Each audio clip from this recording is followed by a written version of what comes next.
بسم الله الرحمن الرحيم الحمد لله والصلاة والسلام على سيدنا رسول الله وعلى آله وصحبه ومن والاه.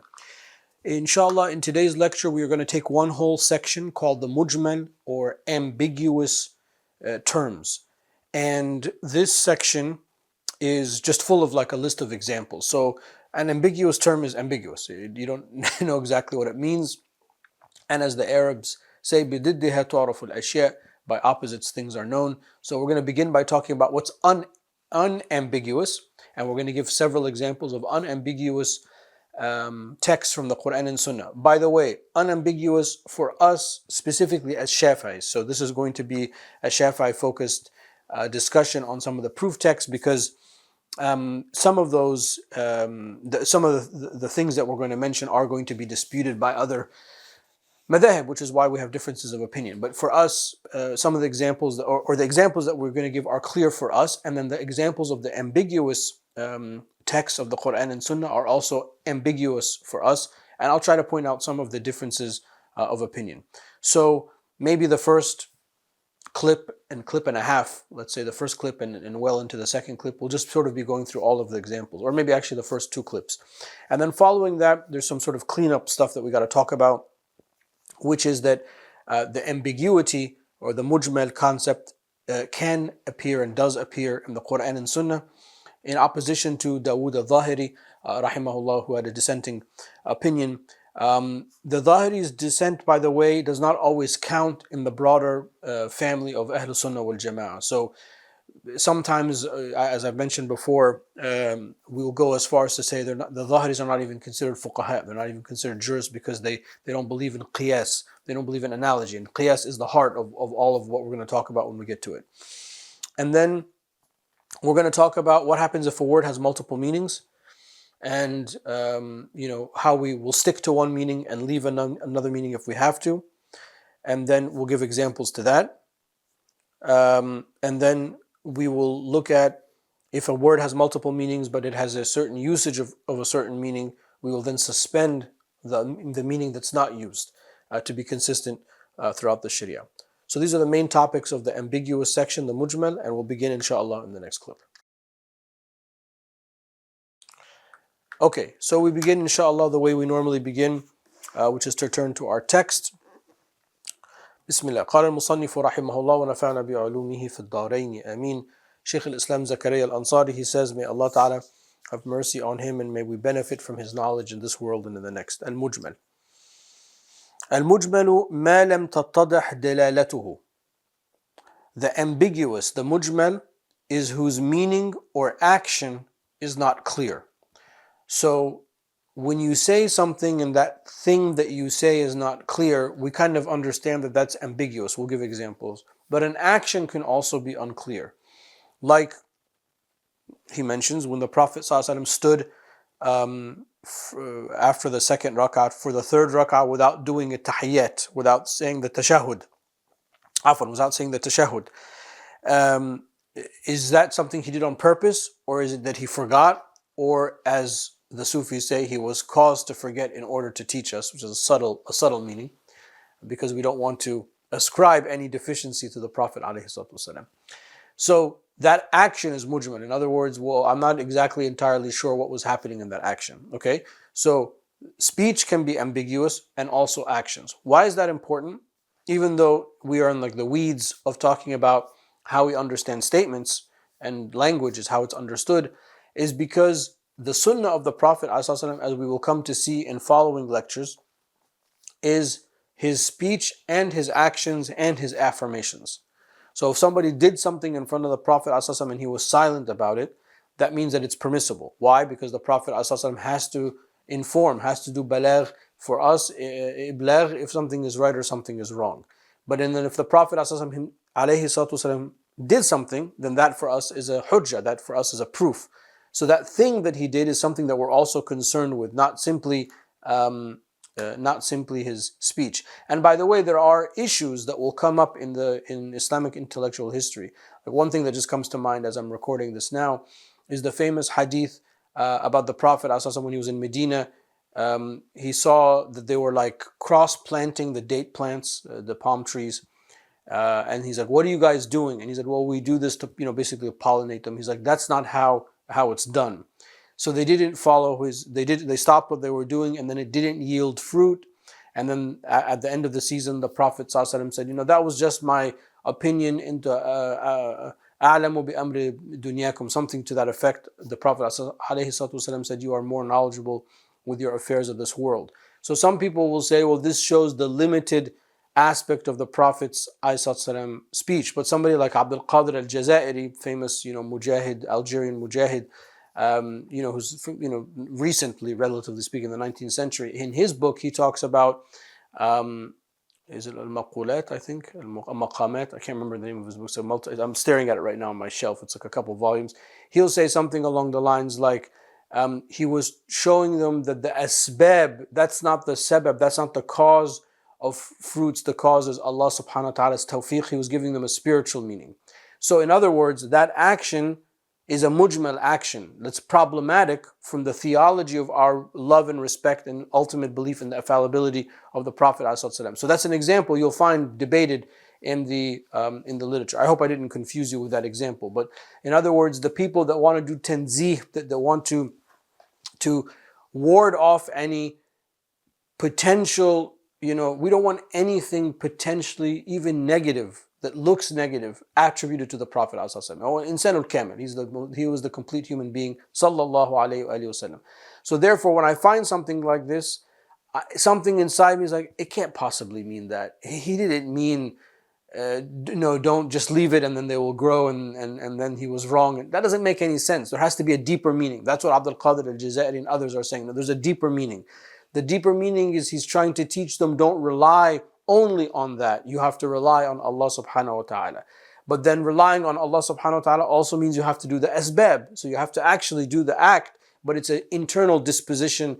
And he's like, okay, you're not getting the lesson, sort of that kind of thing. Anyway, my point is that the ambiguity,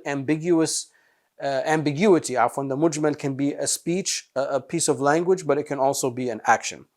Although that's just one sentence. Let's keep going. فلا إجمال في الأصح في آية السرقة.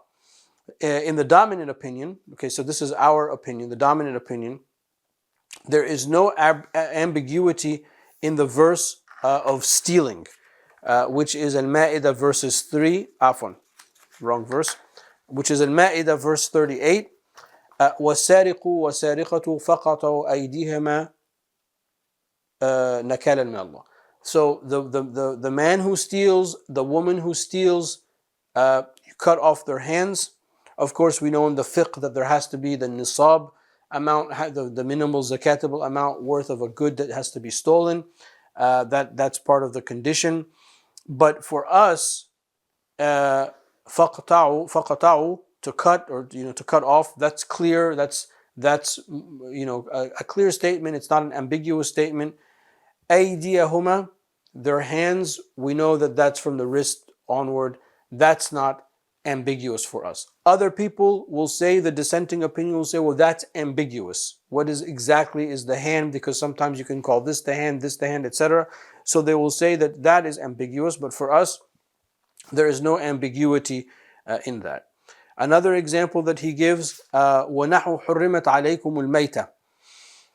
This is in Ma'idah verse 3, which is forbidden for you is carrion. Al-Mayta, Al-Mayta or is carrion, animals that are not slaughtered. Even when you translate it, I don't see there can be no ambiguity. We're not allowed to eat animals that are slaughtered, of course, except in situations of darura. In darurat tubih al-mahdurat. And then he says, in the commentary, he says this is similar to Allah subhanahu wa ta'ala saying in Surah An-Nisa, verse 23, وَحُرِّمَتْ عَلَيْكُمْ أُمَّهَاتُكُمْ. Your mothers are forbidden for you. Now, this is clear, obviously I hope so, but an argument can be made which he provides the argument, the opposing view, which is, by the way, I think a fascinating thing, just as a tangent in our intellectual history, that we are very confident in our intellectual structure and our intellectual paradigm, that we often include the the dissenting voices, even voices that we vehemently disagree with. We will actually do our best to articulate their argument so that we can show why we disagree. Anyway, حرمت عليكم أمهاتكم. He'll say your mothers are forbidden for you. What aspect of your mothers is forbidden for you? So the fact that you have to ask that question would indicate that there's ambiguity in it. He says that's rejected by us because prima facie we understand what the verse means. And then he says in Surah Al-Ma'idah, verse 6, وَامْسَحُوا بِرُؤُوسِكُمْ, wipe your heads. إِذَا قُمْتُمْ إِلَى الصَّلَاةِ فَاغْسِلُوا أَيْدِيَكُمْ إِلَى الْمَرَافِقِ فاغسلوا وجوهكم وأيديكم إلى المرافق وامسحوا برؤوسكم وأرجلكم بالنصب. So the famous verse of the wudu. So when إذا قمتم, we talked about that verse in the previous lecture. If you desire to stand to pray, then wash your face and your arms to your elbows, and then wipe your heads. وامسحوا برؤوسكم. And then وأرجلكم. So أرجلكم is mansub, so it's to be washed like the face and the hands. But in the middle of that sequence, وامسحوا برؤوسكم, to wipe part of your heads. For us as Shafi'is, that's not mujmal. We understand that the minimal amount of head, the ba is to be a part of the head, and therefore for us, as we talked about in our fiqh class, the minimal amount is 3 hairs. And if you wipe that, then you've satisfied that part of the verse. I mean, of course, you're not going to do that. Operationally, tactically, you're going to wipe all of your head because it's just like a habit. But here we're talking about the fiqh of the matter. So for us, this is an example where, for us, this is not mujmal. This is a clear-cut thing. So also want to highlight that. And I got to admit, I do part of your head. Well, how much is a part of your head? Now, to be coherent with the interpretive apparatus of the Shafi'i madhab, we take definitions to be prima facie, and the minimal amount of a word for that word to be fulfilled. Therefore, so that's why part of the head, the Shafi'i says, well, what's the minimum amount that constitutes a part? So this is 3. 3 constitutes a jama, the smallest amount of jama. So therefore, that's the minimal amount. That's actually very consistent with how the Shafi'i interpretive methodology works all throughout the text. So I can see that argument, but I can also appreciate that other madhahib wouldn't agree with that. We'll pick up the discussion in the next clip, inshallah. Okay, so the last example that we gave was to wipe over your heads. We're still talking about examples for us as Shafi'is that are clear. And then he says, the hadith, رُفِعَ عَنْ أُمَّتِي الْخَطَأُ وَالنِّسْيَانُ وَمَا اسْتُكْرِهُ عَلَيْهِ. Not taken to account from my people are mistakes, forgetfulness, or what they have been forced to do. This is narrated by Ibn Majah. And this hadith came before in the usul. So there is no taklif, there's no sin that befalls the person who engages in something in a mistake. So you do something wrong, and you ate the first day of Ramadan, and you had breakfast, you had like a cup of coffee or a sip, you forgot, oh my God, I'm fasting. So there's no sin for that. You keep going. Or al-khata' wal-nisyan, your forgetfulness, you made a mistake or you're forgetful, that kind of examples both. وَمَا اسْتُكْرِهُ عَلَيْهِ, what you've been forced to do. So somebody puts a gun to your head and forces you to do something so that you're alleviated. So for us, that's something that's clear cut. And then the hadith, again, we're still in the examples of clear cut things for us. وَلَا نِكَاحَ إِلَّا بِوَلَيْهِ. Allahumma salli ala Sayyidina Muhammad. There is no marriage without a guardian, narrated by Tirmidhi. So for us and most of the madhahib, except the Hanafi madhab, which I'll get to in a minute, this is clear cut, that the presence of the wali or the wali engaging in the marriage contract or the offer for the marriage contract is a condition for a valid marriage. Now, of course, for Imam Abu Hanifa radiallahu anhu, Imam al-A'zam, he argues that this is a shartu kamal, laysa shartu sihha, that this is a condition that completes. It's a completing type of condition, not a condition that is required for the soundness of the act. So a shart, it can be either shartu sihha, that a condition without which the act is not valid. That's what we're saying. We interpret this hadith clearly that without the wali it's not valid. Or it could be shartu kamal. It could be a shart that is, completes the sunnahness of the act, let's say. The same example, but in reverse order, is the tasmiyah in the dhabh. To not slaughter except over what Allah's name has been mentioned. For us, the mentioning of Allah's name, and the two other madhahib, the Malikis and the Hanbalis, is a shartu kamal, is a condition of completeness. But for the Hanafis, it's shartu sihha. It has to happen for it to be valid slaughter. Okay, so that agrees. That exists, afwan. Now, this specific example, la nakah illa biwali, for us that's clear, but for other people they interpret it differently. And then all of these examples, he says, لِوُضُوحِ الدِّلَالَةِ الْكُلِّ, since all of these statements have clear and full indications and meanings. So you read the text and its indication is clear, it's full, it involves all of its parts, and there's no need or cause for an interpretation or a metaphorical reading of the text, things like that. But there is ambiguity in. Okay, so now we're going to get a long list of ambiguity. Bel fi mithl al-qur'i. So the word al-qur', which is in Surah Al-Baqarah, the waiting period of the divorced woman. The divorced woman, her waiting period is thalathatu quru', 3 qur'. Now al-qur' in the Arabic language can mean a menses period or the period after the menses. Imam Shafi'i radiallahu anhu said it's the period after the menses. Imam Abu Hanifa radiallahu anhu said it's the period itself. So Imam Shafi'i interpreted it means tahr, it means the periods of cleanliness after the periods. Imam Abu Hanifa radiallahu anhu said no, it's the periods of al-hayd itself, of the menses itself. So that's an example of a mujmal word. Why is this mujmal and the other ones are not mujmal that I mentioned, even though there are differences of opinion? Because this word itself in the Arabic language can be used for both of them. Well, that's the thing. That's what I want you to understand. We said in the beginning that the mujmal, the ambiguous term or phrase, is whose meaning or action is not clear. The other examples that we just gave in our madhab, they are clear meanings. We're not confused about them. But this word, the first word we gave, itself linguistically in the Arabic language, it carries both of these meanings.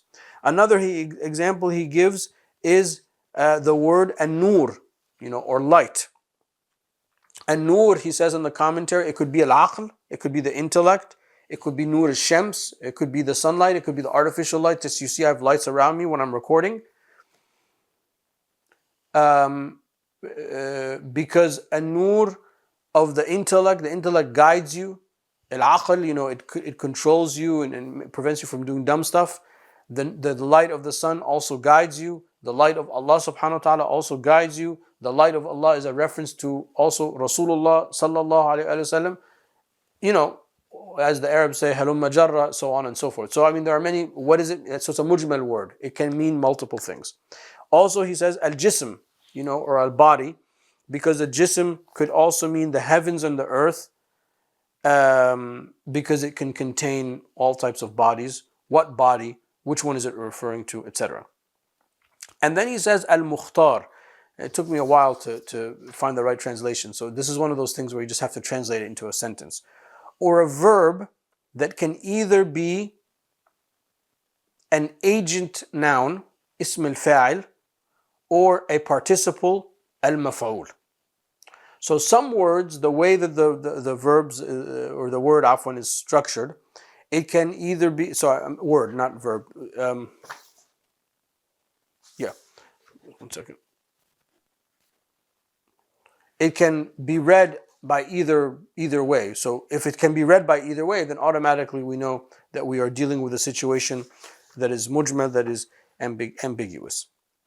And then he says, rahimahullah, وَقَوْلِهِ تَعَالَى, still the list keeps going. وَقَوْلِهِ تَعَالَى أَوْ يَعْفُو, this is in Al-Baqarah 238, أَوْ يَعْفُو الَّذِي بِيَدِهِ عُقْدَةُ النِّكَاحِ, and the one, or the one in whose hands is the marriage contract forgives. why is this mujmal? Because is this the husband, the slave owner, or is it the wali? Imam Shafi'i radiallahu anhu said that it is the husband. But the word, the person who owns the marriage contract, all of those three are examples. It could be the husband, the slave owner in the case in which there's slavery, which we don't have anymore, but just theoretically, and the wali. If the girl is underage, which we don't allow anymore for changing places and times and circumstances, but again, theoretically. Okay, well, that's a mujmal statement, right, off the bat, because it needs to be interpreted. It could have multiple meanings. And then the other example he gives, الراسخون في العلم. This is in Al Imran verse 7. وما يعلم تأويله إلا الله والراسخون في العلم يقولون آمنا به. So in Allah tells that He's revealed the verses, muhkam verses that are clear. هن أمهات الكتاب. These are the standard, the heart and soul of the Quran. وأخرى متشابهات, and other ones that are not clear. And mutashabihat also means mujmal, it's not clear. So only Allah knows their meanings, and the rasikhun in knowledge, those that are firmly established in knowledge. So here he says the word ar-rasikhun in the verse, it's ambiguous. Is the word rasikhun part of the previous statement? So you would read the verse, وَمَا يَعْلَمُ تَأْوِيلُهُ إِلَّا اللَّهُ وَالرَّاسِخُونَ فِي الْعِلْمِ. Only Allah and those that are firmly established in knowledge know the meanings of those verses. Which is one tafsir. Or is it ibtida, or is it a new sentence? لَا يَعْلَمُ تَأْوِيلَهُ إِلَّا اللَّهُ. Only Allah knows the real meaning of the mutashabihat verses. Full stop. وَالرَّاسِخُونَ فِي الْعِلْمِ يَقُولُونَ آمَنَّ بِهِ كُلٌّ مِّنْ عِنْدِ رَبِّنَا. Or those that are firmly established in knowledge, they say we believe in them, everything is from Allah subhanahu wa ta'ala. So the person that's firm in knowledge is not concerned with knowing the ta'wil of those verses, but says all of it is from Allah subhanahu wa ta'ala. So you could read the verse both ways. And both of them have significant tafsir. By the way, I mean, in the family of Usul Al Fiqh, we look at the first tafsir, of course, and we says no. There are people that know the meanings of these difficult things, and that's the whole point of ijtihad, and that's the tafsir that we advance for that reason. But nonetheless, it's mujmal, right? It's ambiguous because that particular verse can be read multiple ways, and there are several examples in the Quran of that. We'll pick up the discussion in the next and final clip, inshallah. All right. Al-Rasikhun we did. And then the hadith that's in Bukhari and Muslim. لا يمنع أحدكم جاره أن يضع خشبة في جداره. Do not forbid a neighbor from placing a piece of wood on his wall. Well, I translated it one way. On his wall, or is it your wall? The jidarihi. Is it your wall, my wall? So my neighbor can, if we share a wall, he can put it on a wall, on the shared wall, or don't forbid him from engaging in home improvements in his own home in another wall. Now you can read it both ways. So that's an example of mujmal, also for that reason. There was something about that hadith I wanted to mention though.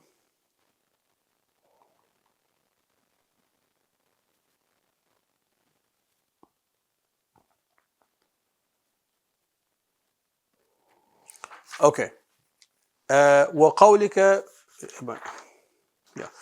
وقولك زيد طبيب ماهر وقولك الثلاثة زوج وفرد. Now he's going to just give two sort of quote unquote secular examples or non-Quran Sunnah examples. Like if you said Zayd is a good physician. Is Zayd good, or is his physicianness good? That's not in English. Maybe you lose some of the meaning. In Arabic, it could be Zaydun tabibun mahirun. Mahir here, or good or proficient, could be Zayd is just proficient, or it could describe a tabib. I think in normal linguistic context, everyone is going to assume that means he's a good physician. But the fact that it theoretically, linguistically could means something else, which we'll talk about how you reconcile in a moment, in that case, it's mujmal, it's ambiguous. Or if you said, which is an odd example, but 3 is odd and even. So do you mean inside 3 there is odd and even 2 plus 1? Or do you mean that 3 is, it can either be odd or even, which rationally doesn't make any sense. But what do you mean by that statement? Well, the fact that you have to say, what do you mean by that statement, as he says, means that it is an ambiguous statement. These are just the examples that he gives, but of course we can come up with a host of other examples. Okay, now moving on sort of to like the cleanup stuff that I mentioned in the beginning. Maybe that's a bad term, but just sort of, let's wrap it up, I guess. وَالْأَصَحُّ وَقُوعُهُ فِي الْكِتَابِ وَالسُّنَّةِ. The correct opinion is that ambiguity occurs in the Quran and in the Sunnah. وَمَنَعَهُ دَاوُودَ الظَّاهِرِي. And Dawood al-Zahiri, rahimahullah, who died in the year 270, so this is somebody of the Salaf, a great jurist, he said that it's impossible that there's something in the Quran and Sunnah that's ambiguous. Arguing, I guess you could say, well, everything's got to be known. Like the rasikhun fil ilm will know that stuff. Well, the problem with that is that ambiguity here is not something that creates a theological problem. We are not saying that there's ambiguity in the Quran. There are things in the Quran that we don't know, and we have to wait for like some Messiah figure to come and explain it to us, or like some kind of other messianic religions have. What we're saying is that linguistically, a word that can be between multiple meanings, 2 or more meanings, is ambiguous. So you have to inject your ijtihad using the tools that we're talking about to prefer one meaning or another. Like al-qur', I think that's the best example ever. Because linguistically, if you look it up in the dictionary, it can mean both. Either the qur' is a menses cycle or the time after the menses cycle. And you can kind of see why the word is, between the two, because it's like we're talking about the same thing. It's all pegged around the fact that a woman has a monthly cycle. So, and the woman's cycle doesn't always end at the same time as each other. So it's not like the phases of the moon or the alternating of the sun and the cycle of the sun or something like that. It's something there's a little bit of subjectivity to it. So that makes sense linguistically. From the philosophy of language, I understand that. So we're not saying, Ya Dawood al-Zahiri, rahimakallah, we're not saying, we don't know the answer. We're saying it can go this way or that way. So you have to do tarjih. You have to prefer one or the other and support your tarjih. So that's why his dissension is not accepted. And maybe I shouldn't have even mentioned it, but I think it's interesting to mention and I wanted to. Okay. وأن المسمى الشرعي أوضح من اللغوي. This is important. The correct opinion is that Sharia named things are clearer than linguistic named things. Obviously, why? Because the Sharia is more narrow. As-salah.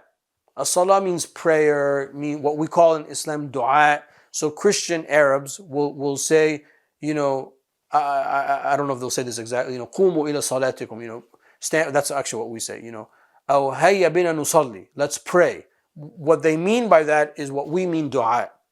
That's the Christian prayer. So salah means all that good stuff, calling on God and praying and asking and pleading and begging. But the Sharia has taken that linguistic word and given it a restricted meaning. So when I say salah, and we're Muslims in the university setting here, or in the masjid, or in a Muslim home, and if I tell my kids, Yalla nusalli, it's time to pray, they know that we need to make wudu and stand and pray the fard, the prayer that begins with Allahu Akbar and ends with Assalamu alaikum wa rahmatullah. That's the definition of the salah. So obviously the Sharia definition is always going to be specific, micro-specific, more specific than the linguistic. As a matter of fact, you can abstract this and say any usage of a word, technical usage. So if we were chemists, or if we were mathematicians, or if we were literary critics, and we had an agreed upon word that we took and we gave it a specific meaning, that definition will be more specific than its linguistic definition.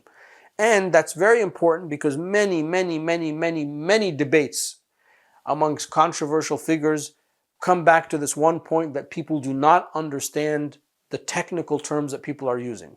For example, people that criticize Shaykh al-Akbar, Ibn al-Arabi radiallahu anhu, who obviously I respect, you can't understand what he's saying well, you can't understand what he's saying because what he's saying is difficult to understand to start out with. But more technically speaking, you have to understand what his definition and what his terms are for him to be able to, for you to be able to critique him. Most people don't make the effort to do that, so they just, oh, he doesn't know what he's talking about. Al-Muhim. وقد مر وأنه إن تعذر حقيقة رد إليه بتجاوز. And as we have stated before, if the apparent meaning is difficult, a second meaning is taken. This is what was in the haqiqat and the majaz. So if you got if one definition of the word is impossible, like Allah's hand, well, Allah's hand can't possibly mean that it looks like our hand, but it's just bigger. That's an impossibility, mustahil, aqlan, irrationally impossible for Allah subhanahu wa ta'ala, because our belief in the divine is that He is beyond, laysa kamithlihi shay, He's beyond any contingency, shape or form or dimensions, or the categories of Aristotle, the 10 categories are impossible for Allah subhanahu wa ta'ala. So therefore it must mean something else. And that's where ta'wil comes in. By the way, in Aqidah, that's where ta'wil comes in. It's like, okay, well, there's a meaning. If we take it on face value, it's problematic, so we'll have to take a secondary meaning. It's still a meaning. But the people that critique the ta'wil don't understand that the ta'wil is not a meaning. It is the meaning. It's just a secondary meaning. So we say, when we study Aqidah at an advanced level, we say that Abu Hasan al-Ash'ari, rahimahullah, and for that matter, Abu Mansur al-Maturidi, radiallahu anhu, they have two opinions. There's the first opinion, which is sort of the more restricted tafwidi opinion, and then there's the second opinion, which is the more ta'wili opinion. They're still opinions based on the meanings of the words, by the way. Okay? And then he says, rahimahullah, the last thing, وأن اللفظ المستعمل لمعنى تارة ولمعنيين ليس ذلك المعنى أحدهما مجمل فإن كان أحدهما عمل به ووقف الآخر. If a word is used with one meaning once, then another meaning elsewhere, it is an ambiguous word. Okay, so it has it's used in different ways. It's ambiguous. That's textbook definition, as we say. If one of these meanings is used, the other is suspended. Okay, so we have a word that is used sometimes like this, sometimes like that. That means it's ambiguous. So when we come to use the word, we need to investigate what is meant by it here. If a word has multiple meanings, but it's always used in one meaning, then we go with that meaning and then we suspend the other meanings. And that's sort of the order of how we interpret the texts as they come to us. I hope this was clear. Wallahu ta'ala a'la wa a'lam. Wa sallallahu ala sayyidina wa mawlana Muhammad wa ala alihi wa sahbihi wa sallam tasliman kathira. So again, just to repeat, this is full of examples. So I think with reviewing this material, knowing the examples will help you understand the principle. The principle is quite simple. It's applying it to the examples. Assalamu alaikum wa rahmatullah. Okay, in what was a very unique class, we were able to take one whole, coherent topic without having to split it up over multiple lectures. So we talked about the mujmal, the ambiguous term, and we learned that ambiguity is something whose meaning or action is ambiguous, and now we know why actions are important, because here we are talking in the context of the Sharia, and therefore we are not only concerned with the text of the Quran and Sunnah, but the text of the Quran and Hadith, but we are also concerned very much with the actions, the Sunnah of Sayyidina Muhammad sallallahu alayhi wa sallam. And then we gave several examples for us, either as Ash'aris, as us, as mutakallimun, the mutakallimun madhab of Usul Al Fiqh, or us as Shafi'is, more specific, that are not ambiguous. They are clear for us. They are unambiguous examples. So we went through the verses and the hadith, and then we have an equally lengthy or slightly more lengthy list of texts that are ambiguous. The texts that are unambiguous for us, there are other interpretations for them. But why do we say they are unambiguous? Because for us, we understand the meaning that is consistent with our interpretive tools. The texts that are ambiguous are texts in whose words mean multiple things. That's the key. Not that there's multiple interpretations, that they have multiple meanings. So when something has multiple meanings, it's ambiguous. If something has multiple interpretations, it's just khilaf. It's just a difference of opinion based on the usul with what we're studying. So we went through a lot of those examples of ambiguity from the Quran and the Sunnah. And I think for me at least, it's just something that's easy. The easiest example is al-quru or al-qar that's found in Surah Al-Baqarah, which can either mean linguistically menstrual period of time or the period after the menstrual cycle. It means both, so therefore it's ambiguous. You got to choose one. Imam Shafi'i said it means the clean periods after the cycle. Imam Abu Hanifa radiallahu anhu said it means the cycle itself. We said the correct opinion is that there is ambiguity in the Quran and Sunnah, and we explained what that means. Not that there's unknown things in the Quran. No, we know everything in the Quran and Sunnah, but there can be things that have multiple meanings that a meaning needs to be preferred. And we said that Sharia names are more specific and well defined than linguistic names, and we gave examples why. And then we said if there's something that has multiple, one meaning is difficult, we take a secondary meaning. Sometimes the word has multiple meanings, that means it's ambiguous, or it has multiple meanings but only one is used, the others are not, in which case the others are suspended. Those are the main topics we talked about. Walhamdulillahi Rabbil Alameen wa sallallahu ala Sayyidina Mawlana Muhammad wa ala alihi wa sahbihi wa sallam.